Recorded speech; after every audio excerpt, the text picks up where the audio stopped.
Okay hi everyone. सो आज हम HCV का क्वेश्चन नंबर 5, 6 एंड 7 ये तीनों क्वेश्चंस एक साथ डिस्कस करेंगे बिकॉज ये आपस में रिलेटेड है। So let's see, consider the following two statements. Statement A, free electron density is different in different metals. So देखो ये सही बात है। अगर हम बात करते हैं, लेट्स से हमारे पास दो मेटल है, metal A and metal B, and दोनों जो मेटल्स हैं उनका टेम्परेचर सेम है। देन जो इलेक्ट्रॉन डेंसिटी होगी, that is number of electrons per unit volume, वो दोनों मेटल्स के लिए डिफरेंट होंगे बिकॉज वो मटेरियल की प्रॉपर्टी होती है। सो यहाँ पे हम लेट्स से एज्यूम करते हैं कि जो एन ए है that is more than N B. What is N A? Number of electrons per unit volume in metal A that is more than N B, that is the number of electrons per unit volume in metal B. Now अगर हम इन दोनों metals को आपस में connect कर देते हैं, इस जंक्शन पे क्या होगा? जो इलेक्ट्रॉन्स हैं उनका मूवमेंट होगा और यू कैन से इलेक्ट्रॉन्स का डिफ्यूजन होगा हायर कॉन्सेंट्रेशन से लोअर कॉन्सेंट्रेशन की तरफ। That is the natural property और natural tendency of any substance, right? उनका जो मूवमेंट होता है वो हाई प्रेशर से लो प्रेशर और हायर कॉन्सेंट्रेशन से लोअर कॉन्सेंट्रेशन की तरफ होता है। सो जो इलेक्ट्रॉन्स हैं उनकी डेंसिटी ज़्यादा है मेटल ए में as compare to the density of electrons in metal B. So जो इलेक्ट्रॉन्स हैं उनका डिफ्यूजन होगा from metal A to metal B. So because of the motion of the electrons आपको एक करंट मिलेगा जिसे आप इक्विवेलेंट पोटेंशियल डिफरेंस से भी रिलेट कर सकते हो।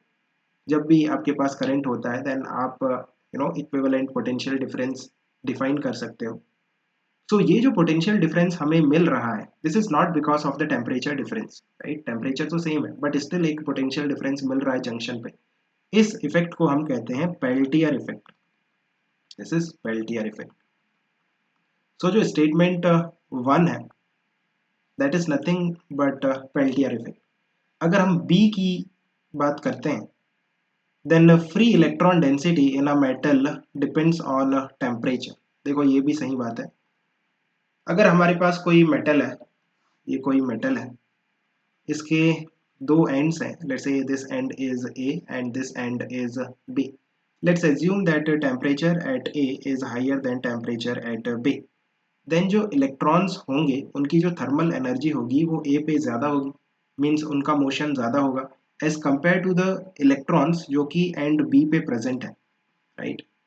सो because of the higher motion of the electrons at end A, जो डेंसिटी होगी इलेक्ट्रॉन्स की एंड ए पे वो कम होगी as compare to the density of electrons at end B. What I want to say, n A will be higher than N B. What is N A? That is concentration of electron near and A, and what is the NB? That is the concentration of electrons near and B, right? So again आप देखो यहाँ पे जो electrons का concentration है वो uniform नहीं है। सो अगेन डिफ्यूजन होगा इलेक्ट्रॉन्स का from higher concentration to lower concentration, और again because of the motion of electrons आपको एक डिफ्यूजन करंट मिलेगा और यू कैन से करंट मिलेगा जिसके थ्रू आप इक्विवेलेंट पोटेंशियल डिफरेंस डिफाइन कर सकते हो। सो यहाँ पे जो पोटेंशियल डिफरेंस हमें मिल रहा है this is because of the temperature difference, and इसको हम कहते हैं Thomson effect. This is Thomson effect. So जब भी आपके पास जो टेम्परेचर है वो चेंज होता है, और यू कैन से जब भी आपके पास टेम्परेचर ग्रेडियंट होता है, what is temperature gradient? The rate of change of temperature along the length of the wire. So जब भी टेम्परेचर ग्रेडियंट होगा ना, सो हमें एक पोटेंशियल ग्रेडियंट भी मिलेगा जब टेम्परेचर चेंज हो रहा है। सो उसके कारण हमें पोटेंशियल डिफरेंस भी मिलेगा। So that is Thomson effect, right? So अगर हम बात करते हैं स्टेटमेंट बी की, तो ये आपको थॉमसन इफेक्ट देता है। So Seebeck effect is caused. Question 5 की बात हम बाद में करेंगे, पहले आप क्वेश्चन 6 और क्वेश्चन 7 को देखो। So question 6, consider the statements A and B in the previous question. Peltier effect is caused, that is because of A but not because of B. That is what we have just discussed. अगर हम 7 की बात करें, consider the statements A and B in question 5. Thomson effect is caused, that is because of B, due to B but not B because of A. So option C is correct. Now अगर हम Seebeck effect की बात करते हैं, है ना, Seebeck effect, actually it is a combination of both the effects. This is Peltier plus Thomson effect. The combined effect is Seebeck effect. Seebeck effect में क्या होता है, अगर हम देखते हैं, देन आपके पास दो डिफरेंट मेटल्स होते हैं. लेट्स से यहाँ पे मेटल ए है और यहाँ पे मेटल बी है. सो हमें दो जंक्शन मिलेंगे. इन्हें जब हम आपस में ज्वाइन करेंगे तो हमें दो जंक्शन मिलेंगे. Let's say this junction the temperature is Tc and this junction the temperature is Th. What is the Tc? That is the cold junction and Th that is the temperature of the hot junction. Now junction पे अगर आप देखोगे then यहाँ पे आपको Peltier effect मिलेगा, right.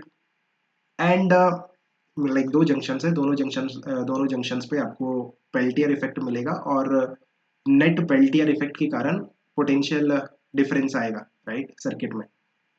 ना अगर हम जस्ट मेटल ए पे फोकस करते हैं और ऊपर वाले वायर को अगर आप देखते हो, देन वायर ए का एक एंड हाइयर टेम्परेचर पे एंड दूसरा एंड लोअर टेम्परेचर पे. सो टेम्परेचर डिफरेंस है और यू कैन से टेम्परेचर ग्रेडियंट है, उसके कारण एक पोटेंशियल ग्रेडियंट मिलेगा और यू कैन से पोटेंशियल डिफरेंस मिलेगा इस वायर ए में, राइट. सिमिलरली वायर बी के भी जो दोनों एंड्स है वो डिफरेंट टेम्परेचर पे है. So there is a temperature gradient along the length of wire B. So उसके कारण हमें पोटेंशियल ग्रेडियंट भी मिलेगा वायर बी में. So wire A and wire B दोनों में थॉमसन इफेक्ट के कारण हमें पोटेंशियल डिफरेंस भी मिलेगा. So net potential difference that will be because of the net Thomson effect. So actually this is Seebeck effect. That is nothing but the combination of Thomson and Peltier effect. Hope you have understood. So what will be the answer for question number 5? It is because of both. Okay, keep working hard. Best of luck. Bye. Yeah.